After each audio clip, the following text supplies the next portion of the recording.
Assalamualaikum warahmatullahi wabarakatuh. Terima kasih keluarga Jogja selalu setia di Sangaji TV Jogja. Kembali lagi di jam-jam hampir mendekati makan siang ya.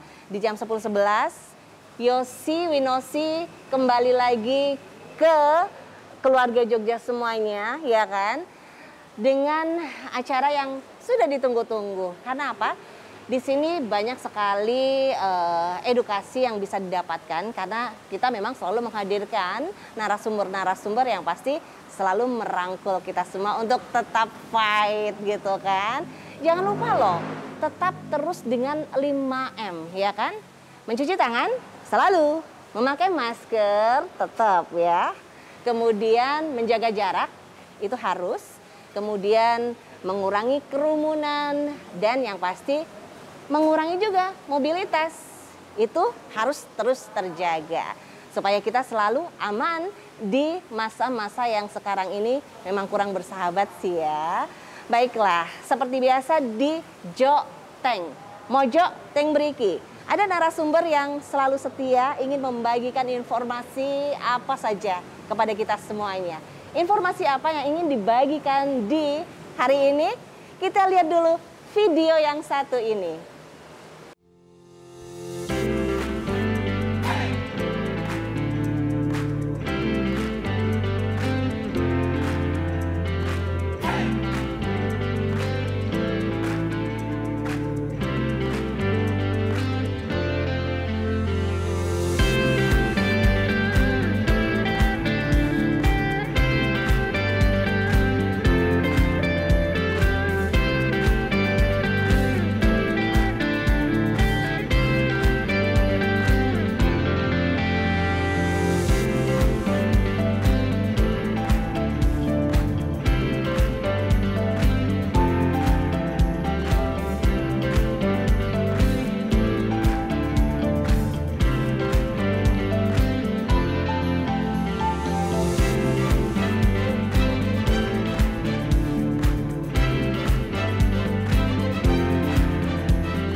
Keluarga Jogja pasti nih ada di antara Anda semuanya ada yang sudah bisa menebak.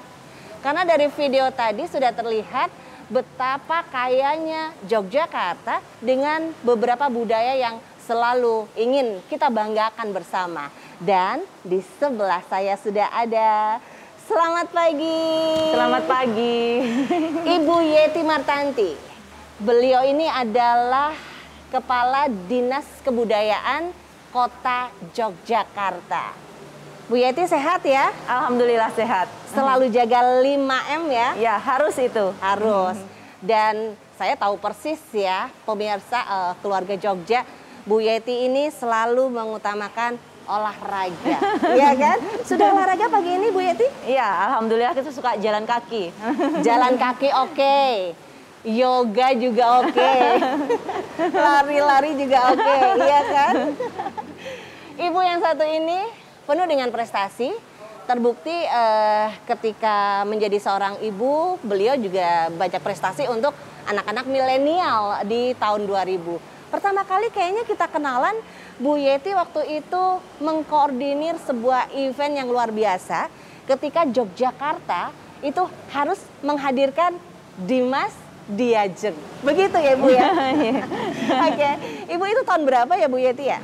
Ya, memang kalau kita bicara tentang anak muda itu nggak ada habis-habisnya karena sekarang ini memang kita banyak sekali era milenium ini yang melibatkan anak-anak muda, bagaimana kemudian salah satunya untuk melestarikan budaya yang ada di Yogyakarta begitu. Nah, dulu memang saya sempat dengan Mbak Yosi ketemu beberapa tahun yang lalu di saat kegiatan pemilihan Dimas Diajeng Kota Jogja, dan waktu itu saya masih berada di Dinas Pariwisata begitu. Sekarang kami ya sama sih sebenarnya, nanti juga banyak hal yang kita lakukan untuk Jogja yang penting untuk kemajuan Kota Jogja. Nah, pemilihan Dimas Diajeng ini memang khusus untuk anak muda ya, iya, khusus betul. Untuk anak muda yang belum menikah. Kalau kita mungkin sudah tidak laku lagi nih Mbak. Jadi kenapa kita justru melaksanakan kegiatan ini, karena memang pemilihan Dimas Diajeng ini kan bagaimana kita ingin ada duta-duta, ya, duta pariwisata, duta budaya, khususnya untuk duta Kota Yogyakarta. Ya. Itu. Jadi intinya itu untuk kemudian mempromosikan dan menginformasikan, mampu menjadi agen ataupun anak-anak yang kemudian bisa menjadi contoh yang baik lah untuk anak muda Jogja, begitu. Iya, dan luar biasanya nih ya keluarga Jogja, dari inisiasi ini yang begitu idenya brilian lah ya, akhirnya duta-duta ini dan Dimas Diajeng ini tidak hanya di Kota Jogja saja, akhirnya merembet kan begitu ya Mbak Yeti ya, akhirnya ke Bantul iya, Sleman iya kan, semuanya akhirnya harus ada Dimas Diajengnya. Tentu dengan budaya yang berbeda-beda ya. Ya, tentunya kan potensi budaya yang ada di Yogyakarta ini ya harus kemudian disosialisasikan, diketahui oleh masyarakat begitu kan, dan juga dijalankan karena budaya menjadi hal yang penting untuk berkehidupan di masyarakat begitu, dan itu menjadi identitas sebuah masyarakat. Bagaimana kemudian kita tahu gitu kan, bagaimana anak-anak muda sekarang ini memang sangat luar biasa, dan tentunya kita juga harus selalu mendorong anak-anak muda untuk berprestasi dan berkarya. Iya, kita juga pengen tahu nih ya, sebenarnya Bu Yeti ini putranya berapa nih? Wah, anak saya banyak gitu. Jadi memang banyak bebek ya? Banyak gitu. Tapi yang memang anak kandung. Iya. Emangnya semuanya anak tiri bukan ya? Jadi memang saya ada 2 anak, tapi sebenarnya kalau bicara anak saya banyak banget. Karena kan anak-anak muda yang memang bekerja sama dengan kami, khususnya dulu di teman-teman Dimas Diajeng Jogja itu kan menganggap bahwa saya itu maminya gitu. Jadi ya Mami Yeti. Setiap tahun itu anaknya bertambah terus begitu kan. Nah, sekarang juga di Dinas Kebudayaan banyak juga anak-anak yang lain gitu, anak-anak yang memang sangat concern dengan budaya Jogja, yang ini juga menjadi anak-anak kita. Wow, dan jangan salah ya keluarga Jogja ya. Kalau sudah ada kata Mami Yeti, itu pasti anaknya kalau yang cowok pasti ganteng, ya kan? Kalau yang cewek pasti cantik gitu. Tapi oke, anak-anak ini pun akhirnya terbawa menjadi sesuatu ciri khas di mana ini tetap akan menjadikan budaya Jogja ini terangkat. Begitu ya, Bu Yeti ya. Nah, setelah bicara budaya, akhirnya kita jadi penasaran.